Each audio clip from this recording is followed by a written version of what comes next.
Hello everyone. आज हम आपकी हिंदी व्याकरण का अध्याय 4 अंग अह संयुक्त व्यंजन शुरू करते हैं। वर्णमाला में आने वाले कुछ अन्य वर्णों को भी जानने। अंग को अनुस्वार भी कहते हैं। अंग को क्या कहा जाता है? अनुस्वार भी कहा जाता है। और अह को विसर्ग कहा जाता है। अह को क्या कहा जाता है? विसर्ग। जो व्यंजन के अंत में लगता है। जो कहाँ पे लगता है? व्यंजन के अंत में। अनुस्वार बिंदी के ऊपर के शब्द के ऊपर लगाते हैं। अनुस्वार इसके अतिरिक्त कुछ शब्दों के ऊपर चंद्र बिंदु भी लगाते हैं। इसे अनुनासिका कहते हैं।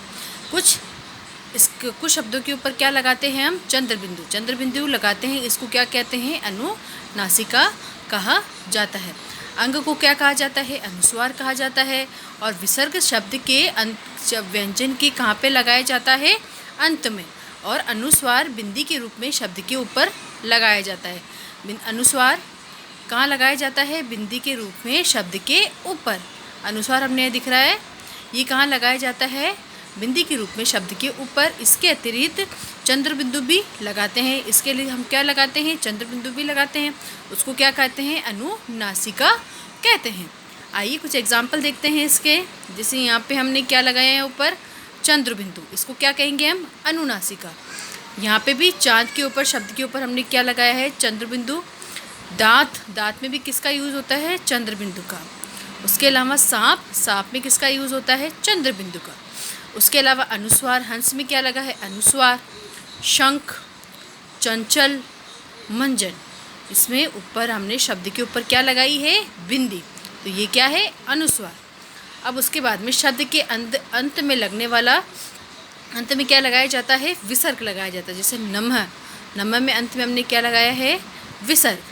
प्रातः, दुख और पुनः, इन सभी शब्दों में अनुस्वार, इसमें विसर्ग का प्रयोग किया गया है। संयुक्त व्यंजन, जब दो स्वर रहित व्यंजन आपस में मिलकर एक नया व्यंजन बनाते हैं तो उसे संयुक्त व्यंजन कहते हैं। किसे कहते हैं? संयुक्त व्यंजन। जो दो स्वर रहित व्यंजन आपस में मिलकर एक नया व्यंजन बनाते हैं उसे क्या कहते हैं? संयुक्त व्यंजन कहते हैं। ये संख्या में कितने होते हैं? 4। ये हमने आपको पहले भी बताया था।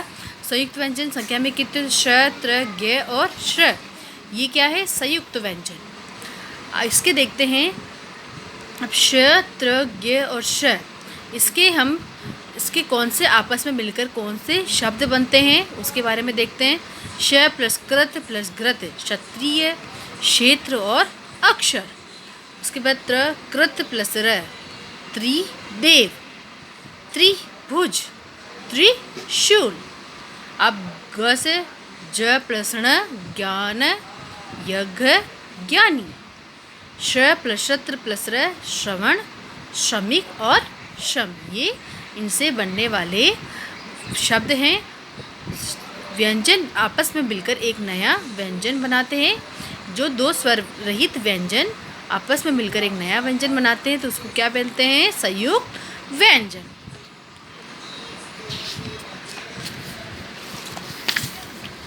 आगे देखते हैं हम। इसके अतिरिक्त हिंदी में कई संयुक्त व्यंजन ऐसे भी होते हैं जो दो भिन्न भिन्न व्यंजनों के मेल से भी बनते हैं तथा एक ही वर्ण के 2 बार मिलने से भी बनते हैं।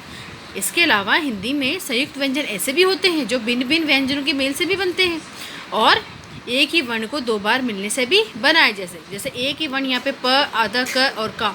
यहाँ पे क का हमने वर्ण का 2 बार यूज़ किया, पक्का। क आधा च प्लस चा, चा, कच्चा। तो यहाँ पे भी वर्ण का 2 बार उच्चारण आ रहा है। उसके अलावा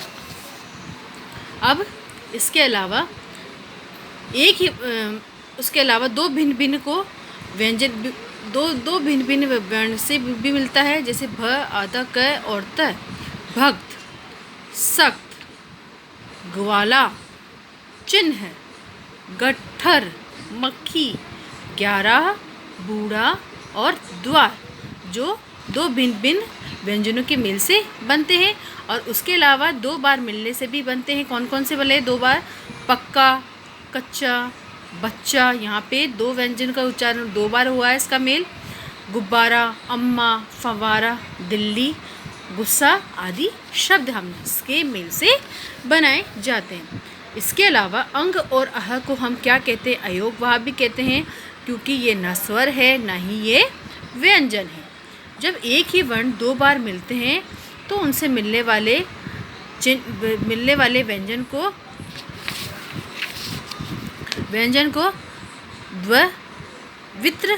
द्वित्व व्यंजन कहते हैं, जैसे पत्ता, स, च आदि। वापस देखिए इसको, जब एक ही वर्ण में दो बार मिलते हैं तो उससे मिलने वाले व्यंजन को द्वित्व व्यंजन कहते हैं, जैसे कि पत्ता और सच्चा। हिंदी वर्णमाला में ढ और ढ की ध्वनि ड और ढ से अलग है। हिंदी वर्णमाला में ढ और ढ की ध्वनि किससे? ड और ढ से अलग है। ढ और ढ आरंभ में कभी नहीं आते। ढ और ढ आरंभ में कभी भी नहीं आते हैं। जैसे कि इसके एग्जाम्पल देखते हैं हम, जैसे कि लड़का, खिड़की, सड़क, पेड़ और घड़ा। ये शब्द कहाँ से? आरंभ में नहीं है, या तो शब्द अंत में है या बीच में है। अब चढ़, बढ़ाई, कढ़ाई, पढ़ाई, इसके अंदर में शब्द को बीच में या अंत में जोड़ा गया है, शुरुआत में इसको नहीं जोड़ा गया है। अब हमने देखते हैं हमने आज क्या क्या सीखा है इसके अंदर। अनुस्वार में शब्द के ऊपर बिंदी लगाते हैं। अनुस्वार में शब्द के ऊपर क्या लगाते हैं? बिंदी। अनुनासिका में क्या लगाया जाता है? चंद्र बिंदु। श, त्र, ज्ञ और श संयुक्त व्यंजन है।